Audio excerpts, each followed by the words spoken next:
ஜெபிப்போம்.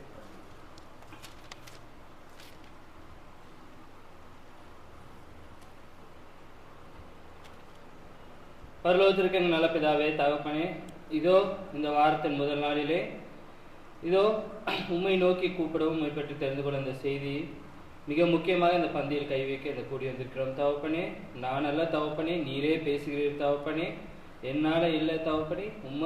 உமது வார்த்தையை நான் சொல்லும்போது மிக ஜாக்கிரதையாக நாங்கள் பேசுமாறு இதோ தகப்பனே, இங்கே கூடி வந்திருக்கும் மக்களை, இதோ வந்து கொண்டிருக்கும் மக்களை வேகமாய் கூட்டி வந்து சேர்க்குமாறு கேட்டுக்கொள்வோம். இந்த செய்தியின் முழு கவனத்தையும் நாங்கள் இருக்குமாறு நீரே வழிநடத்துமாறு கேட்டுக்கொள்வோம். யாவும் எங்கள் ஆண்டவர் ரட்சகரும் மீட்பரும் குருவும் ராஜாவுமா இருக்கிற இயேசு கிறிஸ்துவினாலே கேட்போம் நல்ல பிதாவே. மீண்டுமாக உங்கள் அனைவரையும் கிறிஸ்து இயேசுவின் நாமத்தினாலே வாழ்த்துதலோடும் மனதலோடும் வரவேற்கிறேன். கிளைமேட் அப்படியே மாறிடுச்சு இல்லைங்க, அப்படியே இப்போதான் வெயில் ஆரம்பிக்குது. இன்னும் பிப்ரவரி இப்போதான் முடியுது, ஆனால் அதுக்குள்ளேயே வெயில் ஆரம்பிச்சிருச்சு. இப்போ இன்னும் சென்னையிலலாம் பயங்கர வெயிலாக இருக்குது, இங்கேயோட அங்கே அதிகமாக இருக்குது. இன்னும் அடுத்த 3-4 நாள் மே வரைக்குமே இருக்கும் அப்படிங்கிறாங்க. ஏன்னா இந்த வருஷம் பார்த்திங்கன்னா மழை அதிகமாக இருக்கும். எப்போவுமே மழை அதிகமாக இருந்துச்சுன்னா வெயில் அதிகமாக இருக்கும். குளிர், பனி, மழை, வெயில் இதெல்லாம் ஒன்றுக்கு ஒன்று இணைஞ்சது. அதனால் என்ன சொல்கிறாங்கன்னா, இந்த வாட்டி வந்து ரொம்பவே உஷ்ணம் இருக்கும் அப்படின்ட்டு. நம்மளே உடம்பை நம்ம தான் பார்த்துக்கணும், நிறையா தண்ணி குடிப்போம், அதுதான் மெயின். சரி, இந்த செய்திக்கு போகிறதுக்கு முன்னாடி ஏன் இந்த செய்தி இப்போது தேவைப்படுது அப்படிங்கிறது ஒரு சின்ன சம்பவம். கொஞ்சம் மாதத்துக்கு முன்னாடி நான் வேலைக்கு வேண்டி விமானம் மூலிமா போயிருந்தேன். அப்போ சென்னையிலேருந்து வேலை முடிச்சுட்டு கோயம்புத்தூருக்கு கிளம்புறேன். சாயந்தரம் அந்த விமானம் கொஞ்சம் அவசரமாக அவசரகதியாக என்ன டிராஃபிக்கு வேகமாக போய் ஏறிட்டேன். ஏறி உட்கார்ந்ததுக்கப்புறம் பக்கத்தில் பார்த்தீங்கன்னா ஒரு வெள்ளைக்காரர் உட்காந்துருந்தார். கொஞ்சம் சின்ன பையன் தான், ஒரு 28-30 வயசு இருக்கும். அந்த பையன் பக்கத்தில் வந்து ஒரு அதே வயசு தக்க ஒரு பொண்ணு, பின்னாடி 2 பேர், 4 பேருமே ஃப்ரெண்ட்ஸ் போல். கொஞ்சம் வேறு ஆங்கிலத்தில் பேசல, வேறு ஏதோ மொழியில் பேசினாங்க. நான் அவசரமாக நான் தான் கடைசியாக போய் ஏறினேன். எனக்கு கரெக்டாக அவங்களுக்கு பக்கத்து சீட்டு கிடச்சிருச்சு. 3 பேர் உட்காந்துருப்பாங்க எப்பவுமே சீட்டு. அவங்க 2 பேர் இந்த சைடு உட்காந்துருந்தாங்க, நான் இந்த சைடு உட்காந்துருந்தேன். அந்த பேர் ரொம்ப சின்ன பையனாக இருந்தான். அப்போ நான் உட்காந்துட்டு எல்லாம் இதாகிட்டு அப்போ தான் கிளம்புறதுக்கு ரெடி ஆகிட்டு இருக்கு. எப்பவுமே விமானம் கிளம்புறதுக்கு முன்னாடி தெரியும், வேணிக்காக்கெலாம் தெரியும். அவங்க வந்து இந்த சேஃப்டி இன்ஸ்ட்ரக்ஷன்ஸுன்பாங்க, அதெல்லாம் ஒரு 5 நிமிஷம் சொல்லுவாங்க. அது வழக்கமாக சொல்கிறேன் தான், இந்த ஃப்ளைட் இதாகிடுச்சுன்னா நீங்கள் எப்படி பாதுகாத்துணும், முதல்ல உங்களை பாதுகாக்குங்க, இங்கேருந்து ஆக்சிஜன் மாஸ்க் வரும், இதெல்லாம் சொல்லுவாங்க. அவங்க அதை சொல்லிகிட்டு இருக்கிறதுக்கு இந்த பையன் என்ன பண்ணான்னா, பேகை திறந்தான். அது ஒரு லெதர் பேக் மாதிரி வச்சுருந்தான். பேகை திறந்தான், உள்ளே இருந்து பெரிய கயிறு மாதிரி இருந்துச்சு, லெதர் கயிறு மாதிரி இருந்துச்சு.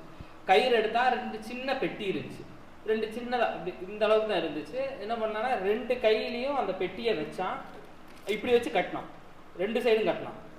தலைக்கு நேரம் நம்ம இந்த நெத்தி இருக்கீங்களா, அந்த நெத்திக்கிட்ட இன்னொரு பெட்டி இருந்துச்சு, அந்த பெட்டியை வச்சு அந்த சைடும் கட்டினான். கட்டிட்டு 2 சைடும் கட்டினான். கட்டிட்டு ஒரு மாதிரி இப்படி வந்து எதுவும் தொழுகிற மாதிரி உட்காந்தான். இது என்னடா திடீர்னு எதுவும் பண்ணுறான் அப்படின்ட்டு நான் கொஞ்சம் பயந்துட்டேன். என்னடா பண்ணுறான் அப்படின்ட்டு, ஏன்னா ஃப்ளைட் கிளம்புது, இவன் பண்ணுறதை பார்த்தா நான் பயந்துட்டேன்.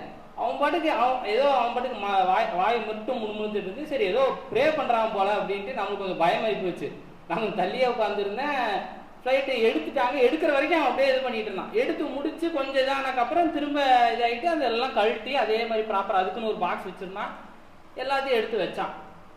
நான் தான் பக்கத்தில் உட்காந்தாங்க, நான் நல்லா கவனிச்சங்காட்டி அவன் பார்த்துக்கிட்டே இருந்தேன். பார்த்துட்டு அப்புறம் நம்ம சும்மா இருக்க மாட்டோமே, கேட்டேன், இந்த மாதிரி என் பேர் அன்பு, நான் இங்கேருந்து வரேன், நீங்கள் எங்கே இருந்துன்னா, அவன் பேர் என் பேர் யஷ்வா அப்படின்னா. ஓகே அப்படின்னா, எங்கேருந்து வரீங்க அப்படின்னா, இஸ்ரேல்லேருந்து வரேன், டூரிஸ்ட்டு நான் இங்கே, நாங்களாம் ஃப்ரெண்ட்ஸு 4 பேர், இந்தியா ஃபுல்லாக நாங்கள் டூருக்கு வேண்டி வந்திருக்கோம், 1 மாதம் டூரு அப்படின்ட்டு. நான் வந்து காலேஜ் முடிச்சுட்டு இன்னும் நான் வேலைக்கு போகல, நாங்கள் சும்மா இப்போ டூருக்கு தான் வந்திருக்கோம் அப்படின்னா. இப்போ நீங்கள் என்ன பண்ணீங்க அப்படின்னு கேட்டேன். எனக்கு அதுதான் ரொம்ப ஆர்வமாக இருந்துச்சு, அவன் இங்கேருந்து வந்தால் நம்மளுக்கு என்ன அப்படிங்கிற மாதிரி.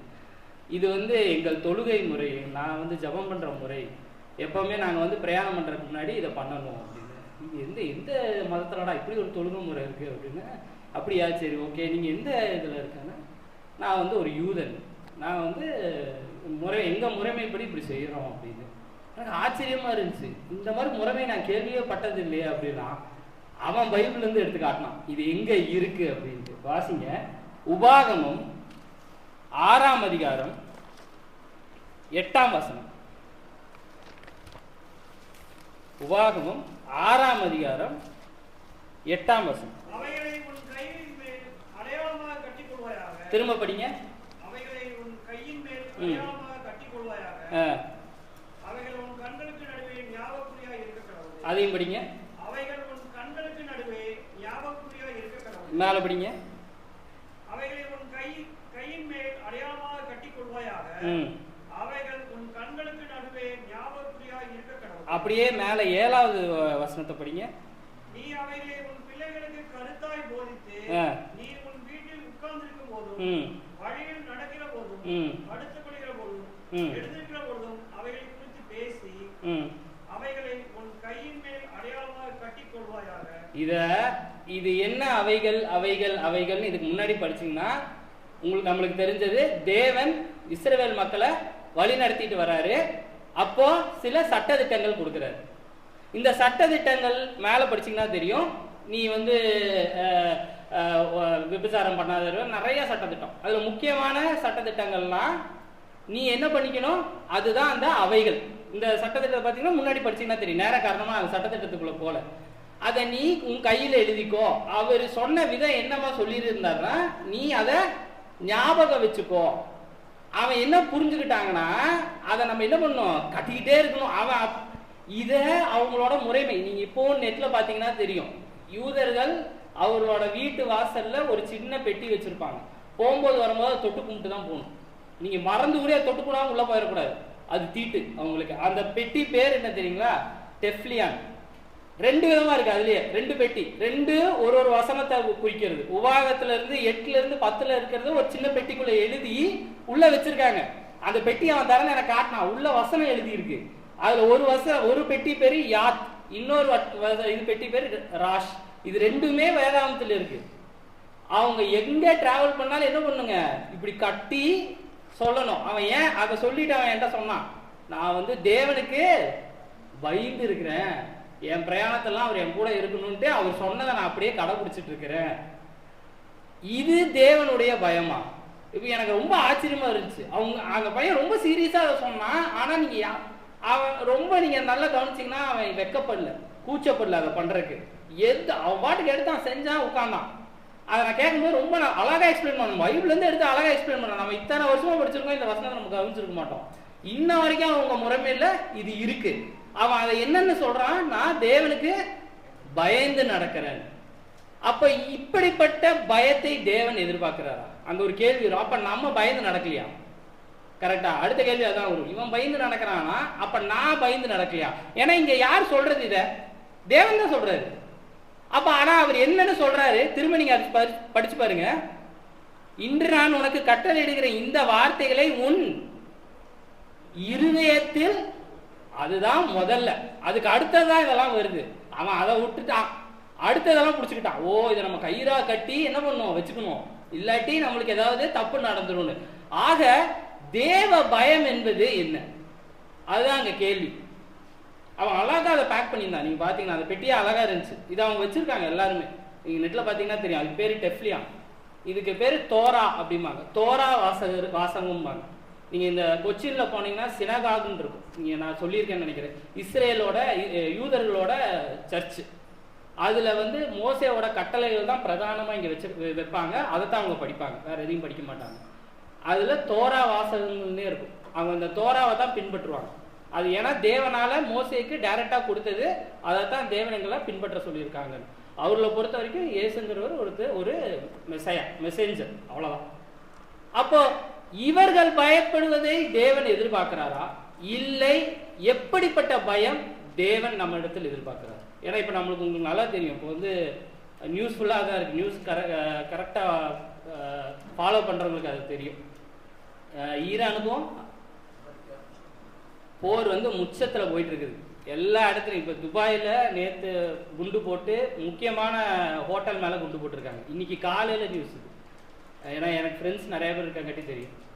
பயங்கரமான போர் இருக்குது. அப்ப இதை நினைச்செல்லாம் நம்ம பயப்படணுமா? ஏன்னா வேதாகமத்துல என்ன எழுதியிருக்கு? ராஜ்யத்துக்கு எதிராக இது எல்லாமே நடக்கும், இருந்தாலும் என்ன முடிவு உடனே வராது. இதெல்லாம் நடக்கும், இதெல்லாமே நீங்க பாப்பீங்க. அப்போ வேதாகமத்துல சொல்லிட்டு வர்ற எல்லா காரியங்களும் என்ன ஆயிட்டு இருக்குங்க? அப்போ நிறைவேறி கொண்டே வரும்போது நாம் எதை குறித்து பயப்பட வேண்டும்? அந்த யூதனை மாதிரி எனக்கு அந்த பெட்டி இருந்தா போதும், என் பயம் கிடையாது. அதே மாதிரி இறங்கும் போதும் அவன் செஞ்சான், அது வேற விஷயம். ஏறும் போதும் செஞ்சான், இறங்கும் போதும் அவசர அவசரமா கயிறை கட்டுறான். 2 சைடும் கயிறை கட்டி 2 சைடும் பாக்ஸ் வச்சு நடு நெத்தியில பாக்ஸ் தான். நீங்க நல்லா யோசிச்சு பாருங்க, ஒருத்தன் உட்காந்து நடு நெக்ஸில பாக்ஸ் வச்சு இப்படி சுத்திட்டு இருந்தா எப்படி இருக்கும்? அவன் தைரியமா செஞ்சுட்டு இருந்தான். அவனை பொறுத்த வரைக்கும் அதுதான் தேவ பயம். ஆனால் தேவன் நம்ம இடத்துல என்ன எதிர்பார்க்கிறார், இதைத்தான் நம்ம இன்னைக்கு பார்க்க போறோம். இதை குறித்து பார்க்கும்போது உபாகமம் 10ஆம் அதிகாரம் 12ஆம் வசனம்.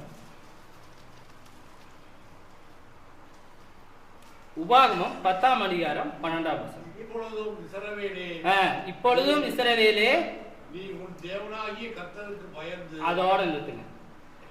அப்போ தேவன் என்ன நம்ம கிட்ட எதிர்பார்க்கிறார்? அவர் அன்புள்ள தேவன், இரக்கமான தேவன், அதிரசமான தேவன், நம் மீது அன்பாய் இருக்கிறார், நம் பிள்ளைகள், அதெல்லாம் அடுத்தது. ஃபர்ஸ்ட் என்ன சொல்றாரு? நீ. அப்ப பயம் அப்படின்னாவே நம்மளுக்கு ஃபர்ஸ்ட் என்னங்க தோணும்? பயம் அப்படின்னா உலக அர்த்தத்தின்படி பயம்ங்கிறது என்ன? நம்மளை ஆட்டிரும். ஐயோ இது என்னமோ பெருசு, ஏதோ நடக்க போகுது அப்படின்னா தான் நம்மளுக்கு பயம் அப்படின்னு வரும். அப்ப தேவன் நிஜமாலுமே இதை நம்ம மனசுல விதைக்கிறாரா? இவன் இப்படிதான் இருக்கணும்னு நினைக்கிறாரா? கரெக்டா? இப்ப பயம் அவர் என்ன எதிர்பார்த்தாரு? ஃபர்ஸ்ட் என்ன சொல்றாரு? நீ பயந்து இருங்கிறாரு. யாருக்கு? எனக்கு. ஆனா இதே தேவன் என்ன சொல்றாரு? நானும் நீயும் தகப்பனும் பிள்ளைங்கிறாரு. அப்ப என்ன விதமான பயத்தை அவர் இங்க சொல்றாரு? நீதிமொழிகள் 33ஆம் அதிகாரம் 8ஆம் வசனம். நீதிமொழிகள் 33:8. நீதிமொழிகள் 33 இல்ல எபிரேயர் 12ஆம் அதிகாரம் 28ல இருந்து 29. எபிரேயர் 12ஆம் அதிகாரம் 28ல இருந்து 29. ஆதலால் அசைவில்லாத ராஜ்யத்தை பெறுதல் நான் தான். அது பயம் முதல்ல இங்க என்னதாங்க வருது? ஃபர்ஸ்ட் பயம், அடுத்ததுதான் என்ன வருது? மேல படிங்க.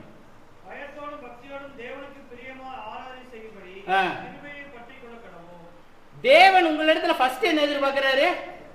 பயம். ஏன் அதை எதிர்பார்க்கிறாரு? ஏன் பயம் இருக்கணும்னு எதிர்பார்க்கிறாரு? இல்ல அவன் என் மேல பாசமா இருக்கணுங்கிறது வேற, அன்பா இருக்கணுங்கிறது வேற, அவன் என்னையவே நினைச்சிட்டு இருக்கணுங்கிறது வேற. ஆனா எல்லா இடத்துலயும் ஃபர்ஸ்ட் என்ன சொல்றாரு? நீ என் மீது பயந்து இருக்கிறதா சொல்றாரு. அப்ப தேவன் நம்ம இடத்துல எந்த விதமான ஒரு பயத்தை எதிர்பார்க்கிறாரு? அந்த கேள்வி வரும் இல்லைங்களா? இப்ப அந்த யூதன் செஞ்ச மாதிரி ஒரு பயமா? அந்த பெட்டியை வச்சோம்னா நம்ம தப்பிச்சுக்கோங்கிற பயமா? இல்ல ஆவிக்குரிய பயமா? அப்ப ஆவிக்குரிய பயம் அப்படின்னா என்ன, அதை நம்ம தெரிஞ்சுக்கணும்ல. அப்ப ஆவிக்குரிய பயம்ங்கிறது என்ன மாதிரி ஒரு பயம் தேவன் நம்ம இடத்துல எதிர்பார்க்கிறார்? இதை பத்தி நம்ம தெரிஞ்சுக்கணும்னா ஒரு சம்பவத்தை குறித்து பார்ப்போம். ஒரு ராஜாவை குறித்து நம்ம இன்னைக்கு பார்க்க போறோம். யார் அந்த ராஜா? எதனால இந்த ராஜானால நம்மளுக்கு இந்த பயத்தை பத்தி தெரிய வருதுங்கிறத பார்ப்போம். உங்கள் கவனத்தை தானியேல் 5ஆம் அதிகாரம் 1 வசனத்தை எடுத்துக்கணும். தானியேல் இன்னைக்கு ஃபுல்லாவே தானியேல் பத்தி தான் பார்க்க போறோம். அதனால தானியேல்லே இருங்க. தானியேல் 5ஆம் அதிகாரம் 1 வசனம். பெல்சாத்சார் என்னும் ராஜா தன் பிரபுக்களில் 1000 பேருக்கு ஒரு பெரிய விருந்து செய்து அந்த 1000 பேருக்கு முன்பாக திராட்சரசம் குடித்தான். இப்ப இங்க ஒரு ராஜாவை பத்தி பார்க்கிறோம். இந்த ராஜா பேர் என்னங்க? பெல்சாத்சார். யார் இந்த பெல்சாத்சார்? இந்த பெல்சாத்சார் யாருன்னு தெரிஞ்சுக்கணும்னா இதுக்கு முன்னாடி இருக்கிற அதிகாரத்துக்கு போனோம்னாவே தெரிஞ்சிடும். இவர் ரொம்ப ஃபேமஸான ஒரு ராஜா தான். 4ஆம் அதிகாரம் 1ஆம் வசனம். பெல்சாத்சார் பத்தி நம்மளுக்கு தெரியலனா கூட இந்த ராஜாவை பத்தி நம்மளுக்கு தெரியும். ராஜாவாகிய நேபுகாத்நேச்சார் பூமி எங்கும் குடியிருக்கிற சகல ஜனத்தாருக்கும் ஜாதியாருக்கும் வாசைக்காரருக்கும் எழுதுகிறது என்னவென்றால், இந்த பெல்சாத்சாரோட முப்பாட்டினார் யாருங்க? நெபுகாத்நேச்சார். யார் இந்த நெபுகாத்நேச்சார்? நம்மளுக்கு எல்லாம் தெரிஞ்ச ஒரு ராஜா தான். அவருக்கு நெபுகாத்நேச்சாருங்கிற பேர்ல ஒரு பெரிய சிலையை உருவாக்குறாங்க, அதை வணங்க சொல்றாங்க. இதெல்லாம் நடக்குது. இதெல்லாம் இதுக்கு முன்னாடி நடக்குது. இதெல்லாம் நடந்ததுக்கு அப்புறம் நடக்கிற சம்பவம் இதுதான். தானியேல் அதே அதிகாரம் 4ஆம் வசனம் படிங்க. நேபுகாத்நேச்சாராகிய நான் வீட்டிலே சௌக்கியம் உள்ளவனாய் இருந்து என் அரண்மனையிலே வாழ்ந்து கொண்டிருக்கிறேன். நேபுகாத்நேச்சார் நடந்த சம்பவங்கள்லாம் நினைச்சு தான் இந்த தேவன் ஒரு தேவன் இருக்காரு, இவர் வந்து நம்மள தானியல்கிட்ட இருக்காருன்னு எல்லாம் தெரிஞ்சக்கு அப்புறம் அவரு தான் வாழ்க்கையில் நடந்ததை சொல்றாரு. மேல படிக்கும். நான் ஒரு சொப்பனத்தை கண்டேன், அது எனக்கு திகிலை உண்டாக்கிற்று. என் படுக்கையின் மேல் எனக்கு உண்டான நினைவுகளும் என் தலையில் தோன்றின தரிசனங்களும் என்னை கலங்க பண்ணிற்று. ஆகையால் சொப்பனத்தில் அர்த்தத்தை எனக்கு தெரிவிக்கிறதற்காக பாபிலோன் ஞானிகளை எல்லாம் என்னிடத்தில் கொண்டு வரும்படி கட்டளையிட்டேன். இது நடக்கிற ஒரு சம்பவம். இவர் ஒரு கனவு காண்றாரு. இந்த கனவோட விளக்கம் யாருக்கும் தெரியல. அப்போ அங்க தானியல் என்னவா இருக்கிறாரு? ஒரு தலைமை அதிகாரி. இவர் தீர்க்க தரிசனங்களும் அதாவது கனவுகளையும் விவரிக்கிற ஒரு ஆள் அப்படிங்கிறத நேபுகாத்நேச்சாருக்கு அறிவிக்கப்படுது. நேரம் காரணமா நான் இதுக்குள்ள டீட்டெயிலா போல அந்த கனவுக்குள்ள அவர் என்ன சொப்பனம் காண்றாருன்னு தானியலுக்கு வருவோம். அந்த அந்த அதுல 19ஆம் வசனத்துக்கு வருவோம். இப்ப வந்து நேபுகாத்நேச்சாருக்கு இது அறிவிக்கப்படுது. இப்ப தானியல் உள்ள வராரு. அப்பொழுது பெயருள்ள தானியேல், பெல்தேஷார்னா தானியலுக்கு இன்னொரு பேர் தான் பெல்தேஷார். தானியேல் ஒரு நாளிகை மட்டும் திகைத்து சிந்தித்து கலங்கினான். ராஜா அவரை நோக்கி சொப்பனமும் அதன் அர்த்தமும் கலங்க பண்ண வேண்டியது இல்லை. அப்பொழுது பெல்தேஷார் பிரதியுத்தரமாக, என் ஆண்டவனே, அந்த சொப்பனம் உடைய பகைவரிடத்திலும் அதன் அர்த்தம் உடைய சத்துருக்களிடத்திலும் பலிக்க கடவுது. இப்ப தானியேல் நேபுகாத்நேச்சார்ட்ட அந்த கனவோட விவரத்தை பத்தி சொல்ல ஆரம்பிக்கிறாரு. இதெல்லாம் அந்த கனவோட விவரம். இது நம்மளுக்கு அதிகமா தேவைப்படாதுங்காட்டி நேரம் 27க்கு போயிரும். 27ஆம் வசனம். இப்போ தானியேல் வந்து ஆலோசனை சொல்றாரு. இது இந்த கனவுக்கு சொப்பனம் உங்களுக்கு வர்ற காரணம் என்ன, நீங்க என்ன பண்ணணும் அப்படின்ட்டு. ஆகியால் ராஜாவே, சொல்லும் ஆலோசனையை நீ அங்கீகரித்துக் கொண்டு நீதியை செய்து பாவங்களையும் திருமையானவர்களுக்கு இறங்கி அக்கிரமங்களையும் அகற்றிவிடும். அப்பொழுது உங்களுடைய வாழ்வு நீடித்திருக்கலாம் என்றார். இப்போ ஒரு ஆலோசனை சொல்றாரு. இந்த கனவு நிறைவேறணும்னா நீங்க என்னமா நடந்துக்கணும் அப்படிங்கிற ஆலோசனை தானியேல் நேபுகாத்நேச்சாருக்கு சொல்றாரு. மேல படிங்க. இதெல்லாம் ராஜாவாகிய நேபுகாத்நேச்சாரின் மேல் வந்தது. இப்ப இது அப்படியே நேபுகாத்நேச்சார் பின்பற்றாரு. நேபுகாத்நேச்சார் சொன்ன மாதிரி, தானியேல் சொன்ன மாதிரி நேபுகாத்நேச்சார் நடந்துக்கிறாரு. இதெல்லாம் முடிஞ்சிச்சு. இப்ப மேல படிங்க. 12 மாதம் கொஞ்ச காலம் ஆயிருச்சு, 1 வருஷம் ஆயிருச்சு. 12 மாதம் சென்ற பின்பு ராஜா பாபிலோன் ராஜ்யத்தின் அரண்மனை மேல் உலாவிக் கொண்டிருக்கும் போது, ராஜா வந்து அவரோட அரண்மனையில இருந்து மேல இருந்து பாக்குறாரு எப்படி ராஜ்யம் தன்னோட பில்டிங்கு கட்டின எல்லா விஷயங்களும் இருக்கு அப்படிங்கிறது. இது என் வல்லமையின் பராக்கிரமத்தினால் என் மகிமை பிரதாபத்துக்கென்று. முதல் வார்த்தை அண்டர்லைன் பண்ணிக்கீங்க. இது என் வல்லமையின் பராக்கிரமத்தினால், அதாவது என்னோட பலத்தால உண்டாச்சு அப்படின்னு முதல் வார்த்தையை சொல்றாரு. இதே நேபுகாத்நேச்சார் தான் முன்னாடி என்ன சொல்றாரு, தேவனாலதான் எல்லாம் முடிஞ்சு, இதை வந்து நான் அறியறேன் அப்படின்ட்டு அந்த 3 பேர் எரியாம வெளியே வரும்போது சொல்ற அதே நேபுகாத்நேச்சார் தானியேல் சொல்லி விவரிச்சு நீ இந்த மாதிரி உன்னோட வழியில இருந்து போயிடாதன்னு சொல்லி ஒரே வருஷத்துல என்ன பண்றாரு, தன்னோட பலன்றாரு. மேல படிங்க.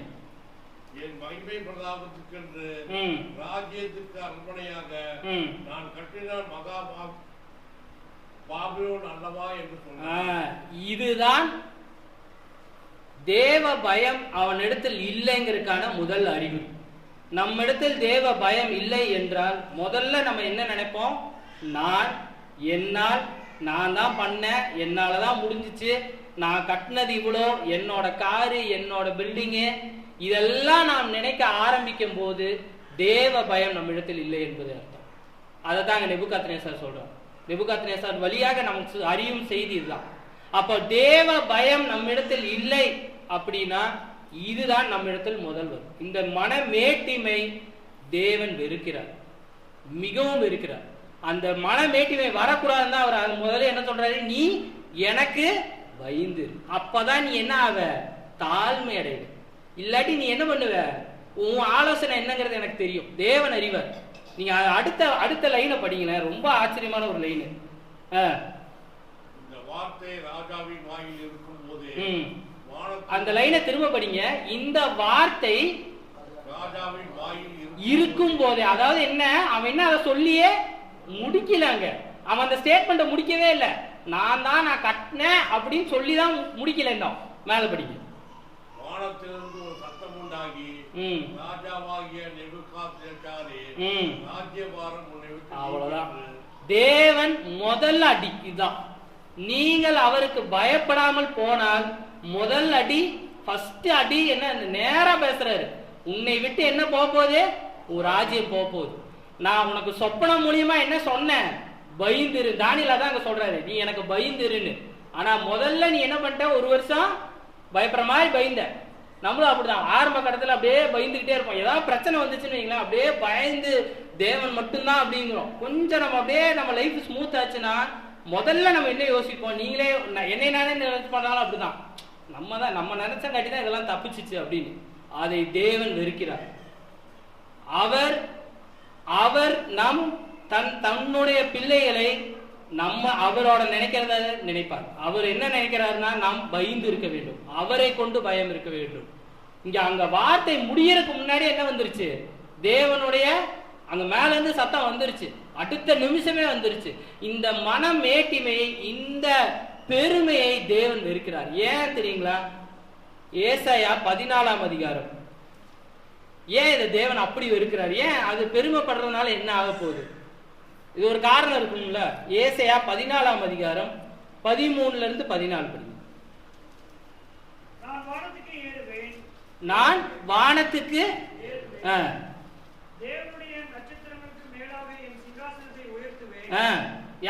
யாரோட சிங்காசனத்துக்கு மேல? தேவனுடைய சிங்காசனத்துக்கு மேல.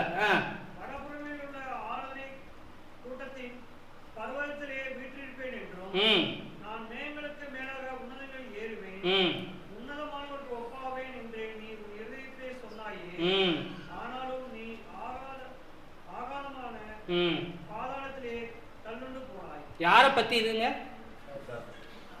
முதல்ல நடந்த சம்பவம். இந்த பூமி பிரபஞ்சம் எல்லாம் உண்டாகிறதுக்கு முன்னாடி நடந்த சம்பவம். அங்க அது ஏசாயா தீர்க்கதரிசினால உண்டாக்கப்பட்டது. இதுதான் முதல் பாவம்.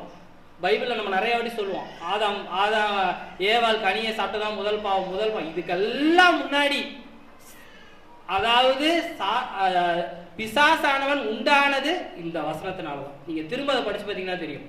அந்த உண்டானதுக்கான முதல் காரணம் என்ன? அவர் அழகா படிச்சார். முதல்ல என்ன மட்டும் படிங்க. அடுத்த லைனு, இவன் தேவ பயத்திலிருந்து ஒதுங்கினதுக்கும் விலகினதுக்கும் முதல் காரணம் என்னங்க? என்னால எல்லாமே பண்ண முடியும், நான் வானத்துக்கும் ஏறுவேன். அப்படிதான் போட்டிருக்கு. நீ திரும்ப படிச்சு பாருங்க. முதல் பாவம் என்ன? பிசாசானவன் தேவதூதனாய் இருந்த போது தன் மனதில் நினைத்த விஷயங்கள். அதைத்தான் ஏசாயா தீர்க்கதரிசி அங்க சொல்றாரு. அதனாலதான் தேவன் மனுஷனை பார்த்து என்ன சொல்றாரு? நீ பயந்து நட. இல்ல எங்க போவ? உன பக்கத்திலேயே ஒருத்தனை வச்சிருக்கான், உன்னை இழுத்துட்டு போயிடுவான். ஏன்? அவன் அப்படிதான் நினைச்சான். அவன் முதல்ல என்ன நினைச்சான்? நான் எங்க வேணா போவேன், என் தேவனுக்கு மேலேயே நான் போவேன். நினைச்ச மாத்திரத்துல அவனுக்கு அடி விழுந்துச்சு. விழுந்தோன்னா அவன் அடுத்த நிமிஷம் என்ன நினைச்சிருப்பான்? நீங்க என்னை அடிச்சீங்க, இதே மாதிரி மனமேட்டிமை உள்ளவங்களை எல்லாத்தையும் நான் மாத்தி காட்டுறேன்னு இருக்கும். நீங்க நல்லா யோசிச்சு பாருங்க. முதல்ல பூமியில விழுந்த பாவமும் இந்த மனமேட்டிமை தான் காரணம். ஏவாள் இடத்துல சாத்தான் போய், பாம்பு அந்த சர்ப்பமானது போய் சொல்லும் போது என்ன சொல்லுச்சு? நீ சாப்பிட்டா நீ எதுக்கு இதாயிருவ, உன் கண்ணு திறக்கப்படும், நீ தேவர்களுக்கு சமமாயிருவேன். அப்ப அங்க ஆசை காட்டுறது உனக்கு மன மேட்டிமையும், உனக்கு ஒரு பெருமை கொண்டு வரேன். நீ என்னை மாதிரி நான் உனக்கு பெருமை கொண்டு வரேன். அங்க ஏவாளுக்கு தெரியாது சர்ப்பமானது விழுந்துருச்சுன்ட்டு. இங்க சர்ப்பம் விழுந்து, அந்த பிசாசானவன் விழுந்ததுக்கு முக்கியமான காரணம் தான் தேவனோட பெருசா நினைச்சது. அந்த பயத்தை, அதனாலதான் தேவன் நம்ம இடத்துல என்ன முதல்ல எதிர்பார்க்கிறாரு? தேவ பயம். நீ என் மீது பயத்தை. ஏன்? அந்த பயம் இல்லைன்னா என்ன ஆகும்? உனக்கு ஆட்டோமேட்டிக்கா பெருமை வந்துடும். அந்த பெருமை வந்துச்சுன்னா நீ அடுத்த என்ன பண்ணுவேன்னு எனக்கு தெரியும், நீ விழுவ. ஏன்னா சாத்தானே விழுந்தான். தேவதூதனா இருந்த சாத்தானே பிசாசானவனை பத்தி ஒரு இடத்துல போட்டிருக்கும். அவ்வளோ வெள்ளியும் மரகத அது படிச்சு பார்த்தீங்கன்னா ரொம்ப அழகா இருக்கும். அந்த மாதிரி எசேக்கியேல் 28 போட்டிருக்கோம். அந்த மாதிரி ஒருத்தனை விவரிக்கவே முடியாது, விவரிச்சதும் இல்லை, விவரிக்கவும் முடியாது. யாரை பத்தி அப்படிப்பட்டவனே தேவன் என்ன பண்ணாரு? இரக்கம் காட்டல, தள்ளி விட்டார், அவ்வளவுதான். நீங்கள் உங்கள் தேவ பயத்தில் இருக்கும் வரை நீங்கள் காப்பாற்றப்படுவீர்கள். அதுதான் அங்க சொல்லப்படுது. இப்ப மேல படிப்போம். இப்ப இது நடக்குது. இது நடந்தோன்னே 32ஆம் வசனத்தை படிங்க. 31 படிச்சாச்சா? 32 படிங்க. ம் ம் ம்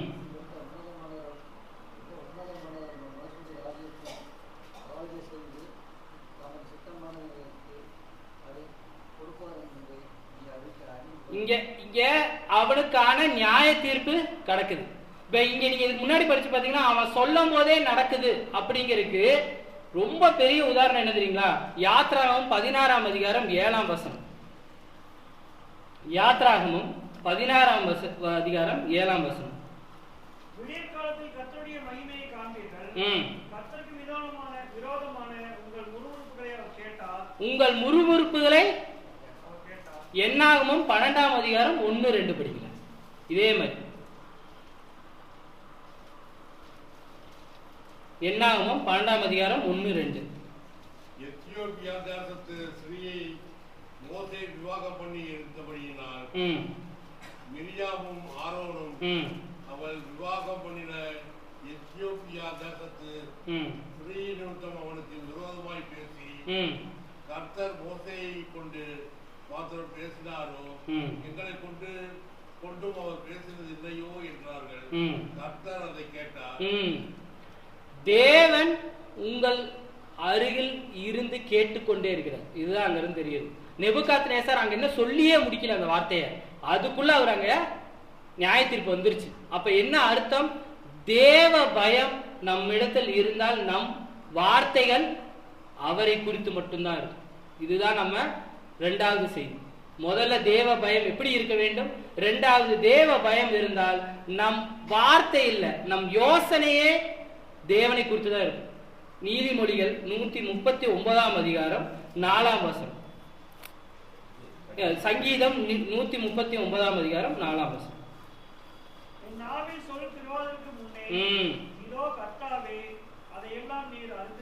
நான் பேசவே வேண்டாம், நான் நினைச்சா கூடி போதும் அதை நீங்க. அப்போ தேவ பயம் இருக்க வேண்டும் என்றால் நான் என் பேச்சில் மட்டுமல்ல என் நினைவிலும் ஜாக்கிரதையாக இருக்க வேண்டும். நான் நினைச்சுக்கிறேன், நம்ம நினைக்கிறது தானே, நம்மளை குறித்தான் நினைக்கிறோம், அது யாருக்கு தெரிய போகுது? தேவன் உங்களை பார்த்து கொண்டே இருக்கிறார். இன்னும் சொல்ல போனா ரொம்ப பக்கத்திலே இருக்கிறார், நம்மளுக்கு தான் தெரியறது. தானியேல் அங்க அதான் சொல்லுவார், ஏதாவது அந்த பிரச்சனை வரும்போது நேரா போய் தேவன் இடத்துல தான் உட்காருவார். ஏன்னா அவருக்கு தெரியும் என்ன தேவன் பக்கத்திலே இருந்து பார்த்துட்டு இருக்காரு. இவன் என்ன நினைக்கிறான், என்ன சொல்றான், என்ன யோசிக்கிறான், என்னைய குறிச்சு இவன் யோசிக்கிறானா இல்ல உலகத்தை குறிச்சு யோசிக்கிறான், இதை தேவன் பார்த்து கொண்டே இருக்கிறார். அதனாலதான் நேபுகாத்நேசர் சொன்னோனே அடி வாங்கிச்சாங்க. இப்ப மேல படிப்போம். இது நடந்து முடிஞ்சிருது. இப்ப நேபுகாத்நேசருக்கான தண்டனையும் கிடைச்சிருது. இது முடிஞ்சதுக்கு அப்புறம் 35ஆம் வசனத்தை படிங்க. நேர காரணமா நான் அப்படியே போயிட்டு இருக்கேன். பூமியின் குடிகள் எல்லாம் ஒன்றுமில்லை என்று எண்ணப்படுகிறது. அவன் தேவன் சொன்ன அந்த நியாய தீர்ப்பு என்னாச்சு? அவனை தள்ளி விடுறாங்க. இதான் சொல்லிடுறேன் நடந்த சம்பவத்தை. மாடுகளோட சேர்ந்து புல்ல தின்னுட்டு இருக்கிறான். நீங்க அதை படிச்சு பாத்தீங்கன்னா தெரியும். அதான் தேவன் அவனுக்கு சொல்ற, நீ நினைச்ச, நீ உன்னை பத்தி என்ன நினைச்ச, மேட்டிமையா நினைச்ச, உனக்கு என்ன நடக்க போகுது அப்படின்ட்டு அடுத்த நாளே அவனை அவன் ராஜ்யத்துல இருந்து தள்ளுறாங்க. மாடுகளோட சேர்ந்து புல்ல தின்னுட்டு இருக்கிறான். தின்னுட்டு இருக்கிற டைம்ல அவனுக்கு தோணுது, ஐயோ நம்ம தப்பு பண்ணிட்டோமே பண்ணி நினைச்சு வருந்தி அவன் என்ன சொல்றான்னு கேளுங்க. பூமியின் குடிகள் எல்லாம் ஒன்றுமில்லை என்று எண்ணப்படுகிறார்கள். அவர் தமது சித்தத்தின்படியே வானத்தின் சேனையையும் பூமியின் குடிகளில் நடத்துகிறார். அவருடைய கையை தடுத்து அவரை நோக்கி என்ன செய்கிறீர் என்று சொல்லத்தக்கவன் ஒருவனும் இல்லை என்று இது நேபுகாத்நேசர் தன் வாயால சொல்றான். அவ்வேளையில் என் புத்தி எனக்கு திரும்பி வந்தது. இதுதான் ரொம்ப முக்கியம். அந்த புத்தி வந்துச்சு அவனுக்கு. அப்பதான் அந்த புத்தியே வந்துச்சு, நம்ம தேவ பயம் இல்லாம போயிட்டோன்னு. உடனே என்ன நடக்குதுன்னு பாருங்க. என் ராஜ்யபாரத்தின் மேன்மைக்காக என் மகிமையும் என் முகக்கலையும் எனக்கு திரும்பி வந்தது. என் மந்திரிமாரும் என் பிரபுக்கள் என்னை தேடி வந்தார். அவன் திருந்தி அவன் தன் மனமேட்டிமை விட்டு இறங்கி தேவ பயத்துக்குள்ள வந்தோனே அடுத்த நிமிஷமே என்ன நடக்குது? அவனுக்கு திரும்ப அவன் ராஜ்யபாரம் கிடைக்குது. ஒரே நாள்ல போகுது, திரும்ப ஒரே நாள்ல கிடைக்குது. என் ராஜ்யத்திலே நான் ஸ்திரப்படுத்தப்பட்டேன், அதிக மகத்துவமும் எனக்கு கிடைத்தது. ஆகையால் நேபுகாத்நேச்சராகிய நான் பரலோகத்தின் ராஜாவை புகழ்ந்து உயர்த்தி மகிமைப்படுத்துகிறேன். இதுதான் தேவன் எதிர்பார்க்கிறார். அவன் அந்நியனாய் இருந்தும் அவன் வாயால இருந்தே இத சொல்றான். வேலை பிடிக்கும்.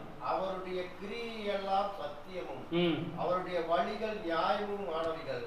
அகந்தையாய் நடக்கிறவர்களை தாழ்த்த அவராலே ஆகும் என்று எழுதினார். இப்படி எழுதி இந்த நிருபத்தை எல்லாத்துக்கும் அனுப்புறான்.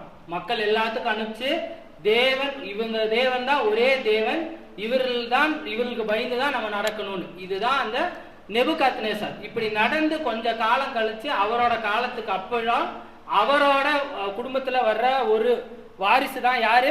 பெல்ஷாத்சார். அதுதான் நீங்க 1ஆம் வசனத்துல படிக்கிறீங்க. திரும்ப படிங்க, 5ஆம் அதிகாரம் 1ஆம் வசனம்.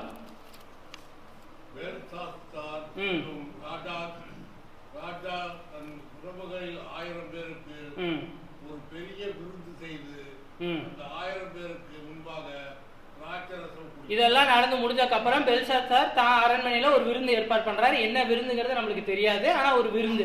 ராஜா வழக்கமா போர் பண்ணுவாங்க, இல்லாட்டி விருந்து பண்ணுவாங்க. இந்த ரெண்டு தான் முக்கியமா நடக்கும் அங்க. இப்ப விருந்து பண்ணி எல்லாத்தையும் அழைச்சு அவர் ரொம்ப சந்தோஷமா இருக்கிறாரு, களி விருந்துட்டு இருக்கிறாரு. இப்ப மேல படிப்பு. இப்ப நம்ம சம்பவத்துக்கு வருவோம்.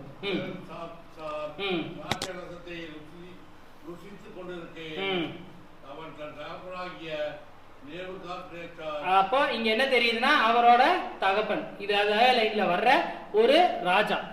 மேல படிங்க. தேவாலயத்திலிருந்து கொண்டு வந்த பொன் வெள்ளி பாத்திரங்களில் ராஜாவாகிய தானும் தன் பிரபுக்களும் தன் மனைவிகளும் தன் வைப்பாட்டிகளும் குடிக்கிறதற்காக அவைகளை கொண்டு வரும்படி கட்டளை. இங்க திராட்சரசம் உள்ள போக போக புத்தி என்ன ஆகுதுங்க? மாறுது. அவன் தன்னைத்தானே ஏதோ நினைச்சுக்கிட்டு அவன் என்ன சொல்றான்? நேபுகாத்நேசர் இதுதான் நம்மளுக்கு தெரிஞ்சது. எருசலேமை பிடிக்கிறாங்க, அதனாலதான் தானியலே உள்ள தானியல் இளம் இவங்கெல்லாம் கொண்டு வர்றாங்க. எருசலேமை பிடிக்கும் போது என்ன பண்ணிடுறாங்க? அங்க தேவனுடைய ஆலயத்துல இருந்த பொன் மூட்டைகள் எல்லாத்தையும் எடுத்துட்டு வந்துடுறாங்க. அந்த பாத்திரம் தேவனுக்குன்னு வச்சிருந்த எல்லாத்தையும் எடுத்துட்டு வந்து எங்க வச்சிருக்காங்க? பாபிலோன்ல வச்சிருக்காங்க. இவன் என்ன நினைச்சான்னு தெரியல. இவனுக்கு டக்குன்னு என்ன தோணுது? அதுல குடிச்சா எப்படி இருக்கும்? அவனுக்கு போதை ஏறினானா அவனுக்கு என்ன பண்றான்னு தெரியாம அவனுக்கு திடீர்னு ஒரு யோசனை வருது. எவ்வளவு பொல்லாதான ஒரு யோசனைங்கிறது மேல படிங்க. 3ஆம் வசனம்.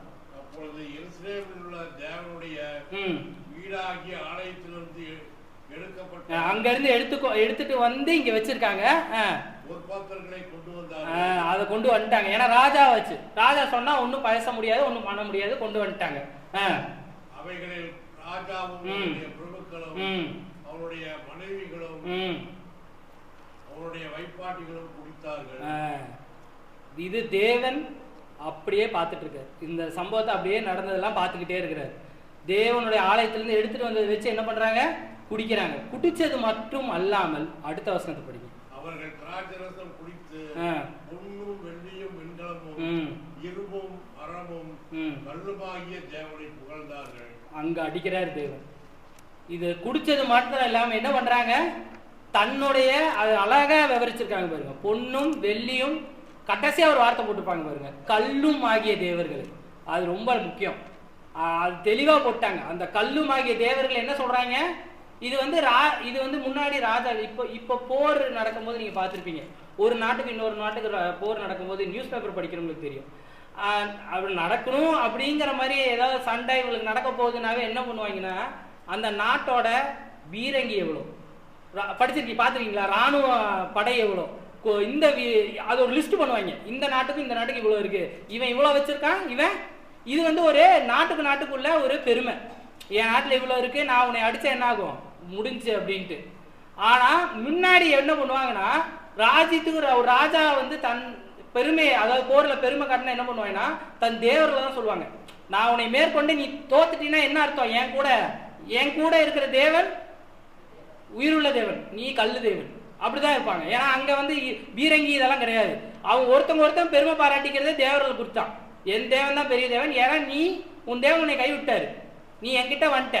இதே தான் என்ன நினைச்சிருக்காரு பெல்ஷத்சார், என்ன நினைச்சிட்டாரு, இது சும்மா, இது நடக்காது, நம்மளோட தெய்வம் தான் பெரிய தெய்வம், பாரு நான் உன்னோட தெய்வ பாத்திரத்துல இருந்தே என்ன பண்றேன், குடிக்கிறேன், ஏன்னா யாருமே எதுவுமே பண்ண முடியலங்க, நான் தான் ராஜா, நான் நினைக்கிறதா இங்க சட்டம், நான் அதுலயே குடிக்கிறேன், உன்னால எதுவுமே பண்ண முடியலன்னு என்ன அதான் அங்க போட்டிருக்கீங்க பாருங்களேன். புகழ்ந்தார்கள், தன்னோட தேவர்களை பத்தி புகழ்ந்தார்கள். உடனே அடுத்தது தேவன் என்ன நடத்துறாருன்னு பாருங்க. 5ஆம் வசனம். அந்நேரத்திலே திரும்ப படிச்சுக்குங்க. மனுஷ கை விரல், உடல் இல்ல, மனுஷன் இல்ல, மனுஷ கை விரல். மேல படிங்க. விளக்குக்கு எதிராக ராஜா அரண்மனையின் சார்ந்து பூசப்பட்ட சுவரில் எழுதின அந்த கையுறுப்பை ராஜா கண்டான். என்ன நடந்துச்சுங்க, ரொம்ப ஒரு இதா உங்களுக்கு எக்ஸ்பிளைன் பண்ணணும்னா, இப்படி உட்கார்ந்து ராஜா குடிச்சிட்டு இருக்காரு, இதுக்கு எதிராக ஒரு செவுரு இருக்கு, அந்த செவுருல நல்லா வெளிச்சமா இருக்கு, அதான் அங்க போட்டிருக்கு, ஏன்னா 2 சைடும் விளக்கு இருக்குது. திடீர்னு இப்படி பேசி குடிச்சு படுத்துருக்கும் போது ஒரு கை, வெறும் ஒரு கை வந்து என்ன பண்ணுது, கட்ட கட்ட கட்ட எழுதுது, ஏதோ எழுதுது. இதை நீங்க யோசிச்சு பாருங்க எப்படி இருக்கும். இது நீங்க பகல்ல நடந்தாலும் சரி, நைட்ல நடந்தாலும் எப்படி இருந்திருக்கும் அந்த சம்பவம்.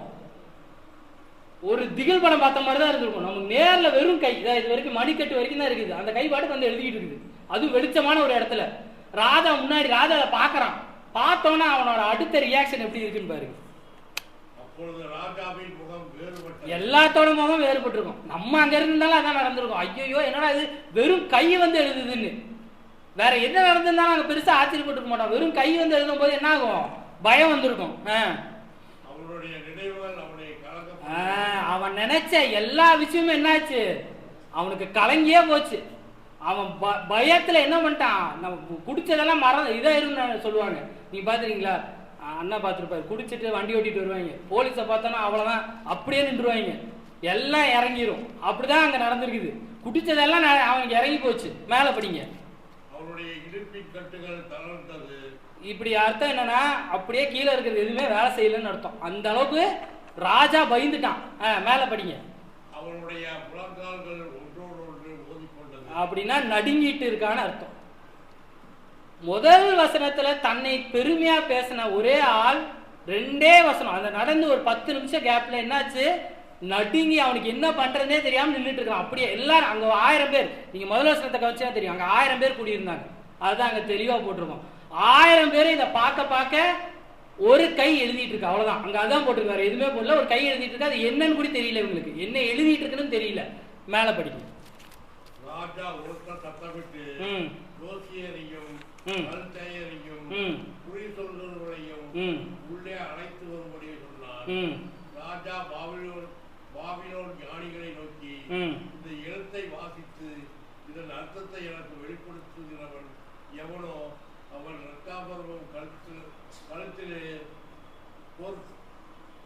சற்பனையும் அளிக்கப்பட்டு ராஜ்யத்திலே 3ஆம் அதிபதியாய் இருப்பான் என்று சொன்னார். நீங்க நல்லா கவனிச்சு பாருங்க, ராஜா முதல்ல அந்த கை யாருதுன்னு கேட்கல, அந்த கை எப்படி வந்துச்சுன்னு கூட கேட்கல. அவர் என்ன கேட்கிறாரு, என்னடா அங்க எழுதி இருக்கு, முதல்ல அதை சொல்லுங்க அப்படின்னு. ஏன், ராஜாக்கு நல்லா தெரியும் தேவன் ஏதோ அங்க சொல்ல விரும்புறாரு.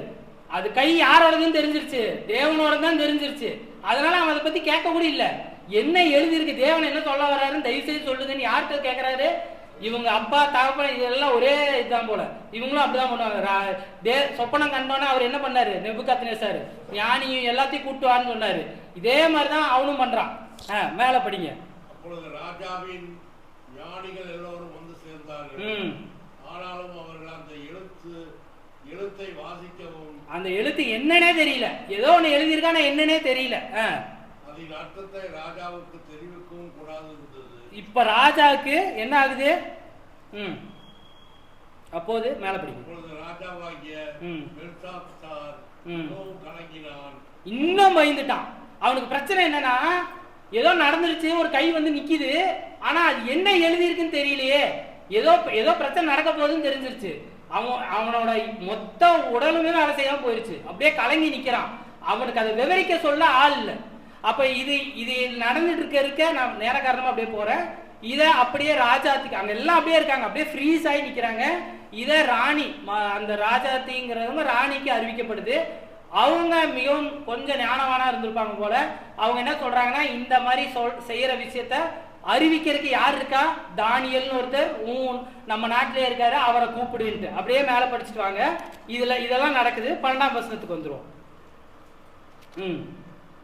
ராஜாவினால் பெல்சாத்சார் என்னும் பெயரிடப்பட்ட அந்த தானியேலுக்குள் சொப்பனங்களை வியாப்தி பண்ணுகிறதும் புதைபொருள்களை வெளிப்படுத்துகிறதும் கருதலானவைகளையும் தெரிவிக்கிறதுமான அறிவும் புத்தியும் விசேஷித்த ஆவியும் உண்டென்று காணப்பட்டது. இங்க நீங்க நல்லா படிச்சு பாத்தீங்கன்னா, இந்த ராணி அந்த தானியேலை குறித்து விவரிக்கிற ஒரு விஷயம். இப்போ இது முன்னாடி பாத்தீங்கன்னா, அதே 4ஆம் அதிகாரம் 36ஆம் வசனம், நெபுகாத்நேசார் அந்த தானியேல் நடந்த அந்த சம்பவம் நடந்ததுக்கு அப்புறம் என்ன சொல்லியிருப்பாருன்னு, அவ்வேளையில் என் புத்தி எனக்கு திரும்ப வந்தது, என் ராஜ்யபாரம் இல்ல 37 படிச்சிருங்க. 37 ஆகியால் நேபுகாத்நேச்சாராகிய நான் பரலோகத்தின் ராஜாவை புகழ்ந்து உயர்த்தி மகிமைப்படுத்துகிறேன். அவருடைய கிரி இங்க தானியேலை அவங்க மகிமைப்படுத்தல. யார மகிமைப்படுத்தினாங்க? இது நடந்த கொஞ்ச காலத்திலே தேவன் அவர்கள் மறந்துட்டாங்க. தானியேலை மட்டும்தான் பிடிச்சிட்டு இருந்திருக்காங்க. அவங்களுக்கு என்ன தெரிஞ்சுன்னா, தானியேலுக்குள்ள ஏதோ ஒரு ஆவி இருக்கு, அவன் என்ன நடந்தாலும் சொல்லி கொடுத்துருவான். அதனால தான் நீங்க நல்லா பாருங்க, அந்த ராணி சொல்லும் போது என்ன சொல்றாங்க, விசேஷித்த ஆவி அவனுக்குள்ள இருக்குன்னு தான் சொல்றாரு. தர அவனோட தேவன் இதெல்லாம் செய்ய வைக்கிறாரு, அவர் இதை விவரிப்பாரு நாங்க சொல்லல. இவர்கள் தேவனை திரும்ப மறந்து போனாங்க. அதைத்தான் அங்க சொல்றாங்க. கொஞ்ச காலத்திலேயே நெபுகாத்நேசார் சொன்ன அந்த அவர் எழுதி கொடுத்த அந்த அரசு ஆணையே மறந்துட்டாங்க. இவன் பாட்டு மறந்து குடிச்சிட்டு ஜாலியா இருந்துட்டு இருந்திருக்காங்க. அதை திரும்ப தேவன் நினைவு கூறுறாரு. இங்க ராணி மூலியமா அதான் சொல்ல வர்றாங்க. இப்ப மேல படிங்க 13ஆம் வசனம். அப்பொழுது தானியேல் ராஜாவின் முன் உள்ளே அழைத்து வந்து இப்ப தானியேல் உள்ள வராரு. ராஜா தானியேலை பார்த்து, நீ என் பிதாவாகிய ராஜா யூதாவிலிருந்து சிறைப்பிடித்து வந்த யூதரில் ஒருவனாகிய தானியேல் அல்லவா? உனக்குள்ளே தேவர்களின் ஆவி உண்டென்றும் வெளிச்சமும் புத்தியும் விசேஷித்த ஞானமும் உன்னிடத்தில் காணப்பட்டதென்று உன்னை குறித்து கேள்விப்பட்டேன். இப்போது இந்த எழுத்தை வாசிக்கிறதற்கும் இதன் அர்த்தத்தை தெரிவிக்கிறதுக்கும் சாஸ்திரிகளும் ஜோசியரும் எனக்கு முன்பாக அழைத்துக் கொண்டு வரப்பட்டார்கள். ஆனாலும் இந்த வசனத்தின் அர்த்தத்தை வெளிப்படுத்த அவர்களால் கூடாமல் போயிற்று. இப்ப மேல 16ஆம் வசனத்துல நான் நேர காரணமா அதை ஸ்கிப் பண்ணிட்டு 17க்கு போயிடுறேன். உனக்கு நான் அதாவது உனக்கு இந்த பரிசெல்லாம் கொடுக்கறேன், நீ இது என்னன்னு முதல்ல எனக்கு சொல்லுங்கிறாரு. மேல படி. தானியேல் ராஜா சமூகத்தில் பிரதித்திரமாக இப்ப தானியேலுக்கு எல்லா விஷயம் புரிஞ்சிருச்சு. இதான் நடந்துச்சு, இது இங்க நிக்குது, அந்த கை அங்க நின்று இருக்குது, எல்லாமே தெரிஞ்சு போச்சு. இப்ப தானியேல் மேல சொல்றாரு என்ன பண்ண போறேன்னு. உம்முடைய வெகுமானங்கள் உம்மிடத்திலேயே இருக்கட்டும். எனக்கு உன்னோட பரிசு பொருள்லாம் வேண்டாம். மேல படி. பரிசுகளை வேறொருவனுக்கு கொடும். இந்த எழுத்தை நான் ராஜாவுக்கு வாசித்து இதன் அர்த்தத்தை தெரிவிப்பேன். ராஜாவே, உன்னதமான தேவன் உம்முடைய பிதாவாகிய நேபுகாத்நேசருக்கு ராஜ்யத்தையும் மகத்துவத்தையும் கனத்தையும் மகிமையும் கொடுத்தார். அவருக்கு கொடுக்கப்பட்ட மகத்துவத்தினாலே சகல ஜனங்களும் ஜாதியாரும் பாஷக்காரரும் அவருக்கு முன்பாக நடுங்கி பயந்தார்கள். இத திரும்ப படிங்க. என்னவா இருந்தாங்க? தேவன் கொடுத்த ஆசீர்வாதத்தினால் நீ உன்னோட பிதா, அதாவது நெபுகாத்நேசார் அரசாண்டான், அவனுக்கு உன் மக்கள் எல்லா ஜாதியாரும் பயந்து இருந்தார்கள். ஏன்னா தேவன் கொடுத்த ஆசீர்வாதத்தினால். மேல படிங்க.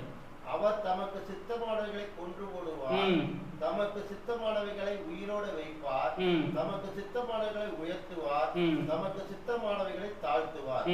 அவருடைய இருதயம் மேட்டுமையாகி. இப்போ அது நடந்த அந்த சம்பவத்தை திரும்ப அவர் பையன்டே சொல்றான். உங்க அப்பா இப்படிதான் இருந்தா, உங்க தாத்தா இப்படிதான் இருந்தாரு, அவர் மனம் மேட்டுமையானாரு, தேவன் அவரை தள்ளினாரு.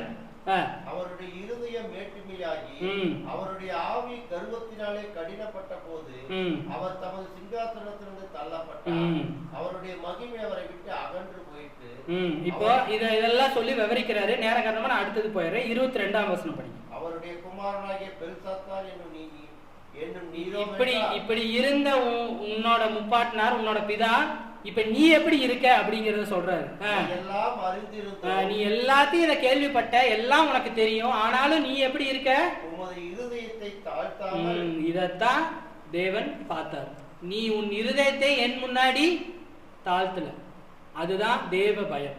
நீ உன்னை தாழ்த்தி தேவன் முன்னாடி நடக்கும்போது அவர் அதை மகிமைப்படுத்துவார், அவர் உன்னை உயர்த்துவார், அது வேற. ஆனா நீயே உன்னைய அதை தேவன் ஏற்றுக்கொள்ள மாட்டார். மேல படிங்க.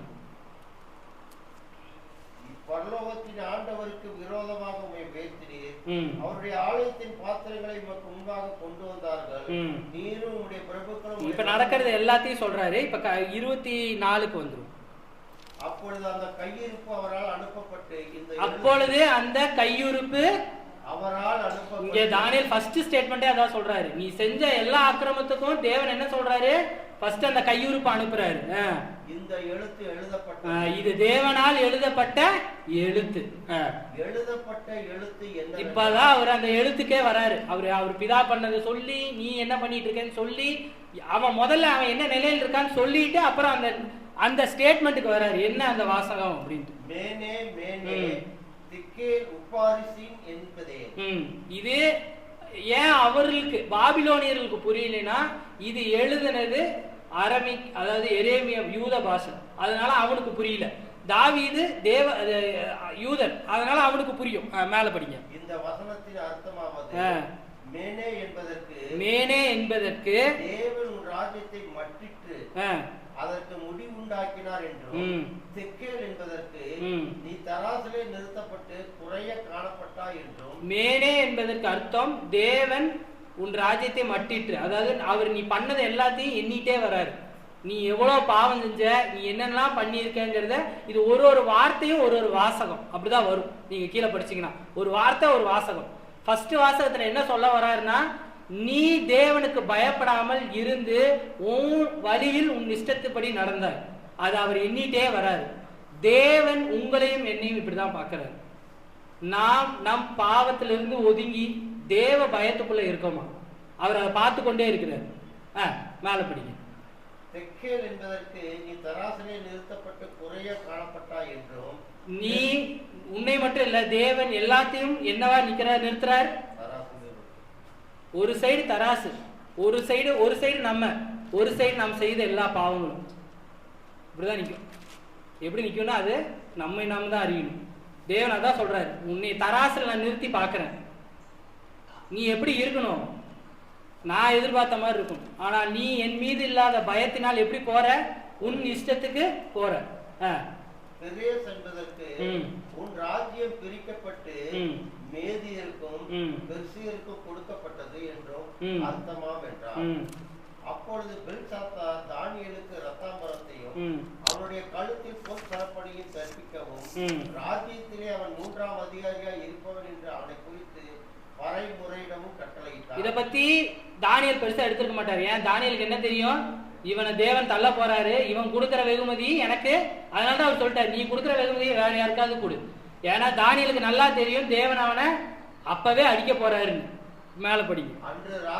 அன்று ராத்திரியிலே ராஜாவாகிய பெல்சாத்சார் கொலை செய்யப்பட்டான். அதுதான், இவன் திருந்த மாட்டான்னு தெரிஞ்சிருச்சு. உடனே தேவன் என்ன பண்ணாரு, அன்று ராத்திரியிலே அடிச்சிட்டார். இந்த தேவ பயம் இல்லாத விஷயத்தினால் ஒரு ராஜா எப்படி விழுந்தாங்கிறதுக்கு இது ஒரு மிகப்பெரிய உதாரணம். இன்னைக்கு நீங்களும் நானும் இந்த தேவ பயம் இல்லாததினால் நாம் விலகி போவோம். அப்ப தேவ பயம், நான் முதல்ல ஆரம்பிச்சதுக்கே திரும்ப வரேன். அப்ப எப்படி தேவ பயம்ங்கிறது இருக்கும். நீதிமொழிகள் 8ஆம் அதிகாரம் 13ஆம் வசனம்.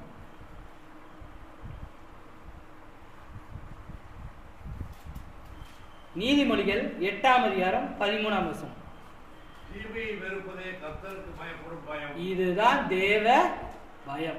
இதத்தான் அவர் எதிர்பார்க்கிறார். நம்ம நினைக்கிற மாதிரி பயம்னா உலகத்துக்கான பயம் அல்ல.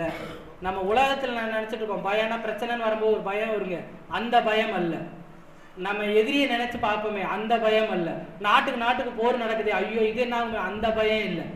நீங்கள் எதை நினைத்து பயப்பட வேண்டும், தீமையை விட்டு தேவ பயம். அதுதான் தேவ பயம். இப்படி இருப்பதனால் நம்மளுக்கு என்ன நடக்க போகுது? நீதிமொழிகள் 9ஆம் அதிகாரம் 10ஆம் வசனம். கர்த்தருக்கு பயப்படுதலே ஞானத்தின் ஆரம்பம். இதுதான் நெக்ஸ்ட். நீங்க என்னைக்கு பயந்து தேவனுக்கு பயந்து நடக்கிறீங்களோ அன்னைக்கு என்ன நடக்கும்? தேவனுடைய ஞானம் கிடைக்கும். திரும்ப அண்டர்ஸ்கோர் பண்ணிக்கிங்க, உலக ஞானம் கிடையாது, தேவ ஞானம் கிடைக்கும். ஏன் தேவ ஞானம் நான் திரும்பவே சொல்றேன்னா, உலகத்துக்கான ஞானம் அது தேவை கிடையாது. அது இருக்கிறதுனால நம்மளுக்கு ஒரு உலகத்துக்கு இருக்கிற வரைக்கும் பிரச்சனை இல்லை, நம் மறுமைக்கு அது உபயோகப்படாது.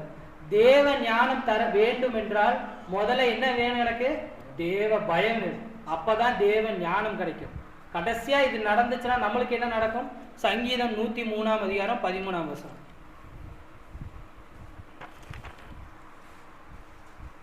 சங்கீதம் தகப்பன் தன் பிள்ளைகளுக்கு இறங்கியது போல கர்த்தர் தமக்கு பயந்தவர்களுக்கு இறங்கினார்.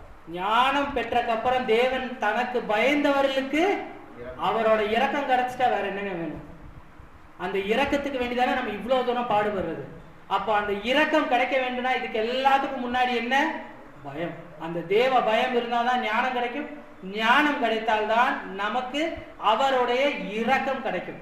கடைசியாக லூக்கா 23ஆம் அதிகாரம் 40ஆம் வசனம்.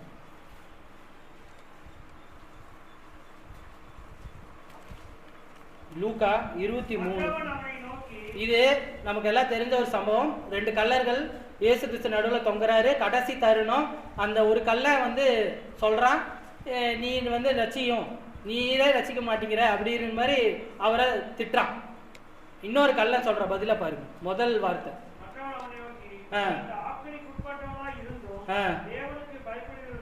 இதுதான் அந்த திருடன் கத்துக்கிட்டது. தான் சாக போற நிலைமையில அவன் மனம் திரும்பினா தேவன் இடத்துல வேணும்னா நீங்க போகும்போது என்னை நினைச்சுக்கங்கன்னு சொன்னான். ஆனா முதல்ல அவன் என்ன சொல்றான்? இன்னொரு கல்லனை பார்த்து, நீ தேவனுக்கு, அதுதான் முக்கியம்.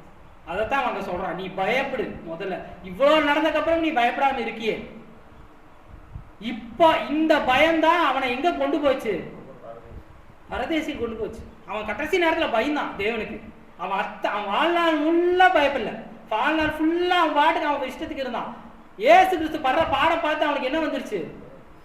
பயம் வந்துருச்சு. ஆஹா, நம்மளுக்கு பெரிய பிரச்சனை, நம்ம பண்ணது எல்லாமே தப்பு. அந்த பயம் அவன் கடைசியில என்ன சொல்றான்? அந்த கல்லனை பார்த்து, ஏன்டா இப்ப கூடியா நீ பயப்படாம இருக்கேன்னு பயந்துட்டு தான் அதை தேவன் இயேசு கிறிஸ்து இடத்துல ஒரு கோரிக்கையா வேண்டான். அவனை கூட்டிட்டு போன சொல்லு. நீங்க நல்லா கவனிச்சு பாருங்க, என்னை நினைச்சுக்கங்க ஒரு வாட்டிங்கிறான். இதுதான் தேவன் நமக்காக கொடுக்க போகிறது. இப்ப நீங்க இதெல்லாம் நம்ம நினைவு வச்சு இப்ப கடைசியா நீங்க இந்த பிரசங்கில படிச்சீங்கன்னா, பிரசங்கி முழுக்க அந்த பிரசங்கி 12 அதிகாரமும் நிறைய விஷயங்களை சொல்லப்பட்டோம், ஆழமான விஷயங்களை சொல்லப்படும், நிறைய விஷயங்கள் சொல்லப்பட்டிருக்கும். கடைசியா 12ஆம் அதிகாரம் முடிக்கும் போது இந்த வசனத்தை கொண்டு முடிக்கிறாங்க. படிக்க பிரசங்கி 12ஆம் அதிகாரம், இதோட முடிச்சுக்கிறேன். பிரசங்கி 12ஆம் அதிகாரம் இல்ல கடைத்தொகையானது காரியத்தின் கடைத்தொகை அப்படின்னா நம்ம எல்லாம் எழுதிட்டு நீ கடைசியா லெட்டர் எழுதுவாங்க. கடைசியா அதாவது குறிப்பு அப்படின்ட்டு, ஏன்னா அதுதான் ரொம்ப முக்கியமா இருக்கும். நம்ம இந்த ஸ்கூல் படிக்கும் போது கன்க்ளூஷன் அப்படின்னு எழுதுவோம், அதாவது அதான் முடிவு. இது எல்லாம் ஓகே, ஆனா இதுதான் அதுக்கான மொத்த சுருக்கமும் இதுதான். இது இருந்தாதான் மற்ற எல்லாம், அதான் கடைத்தொகை. அதுதான் கடைத்தொகை. தேவனுக்கு பயந்து நீங்கள் நடக்கும்போது பிரசங்கி முதல்ல இருந்து 12 வரைக்கும் சொன்னது எல்லாமே உங்களுக்கு கொடுக்கப்படும். எப்பொழுது? நீங்கள் தேவனுக்கு பயந்து நடக்கும்போது. நீங்களும் நானும் இந்த தேவ பயத்தோடு நாம் இந்த விசுவாச வாழ்க்கையில் ஜீவிப்போமானால் நிச்சயமாக இயேசு கிறிஸ்து வரும் நாளிலே நாம் அவரோடு போவோம். இந்த செய்தியை பொறுமையாக கேட்டவங்க அனைவரும் தேவன் ஆசீர்வதிப்பார்.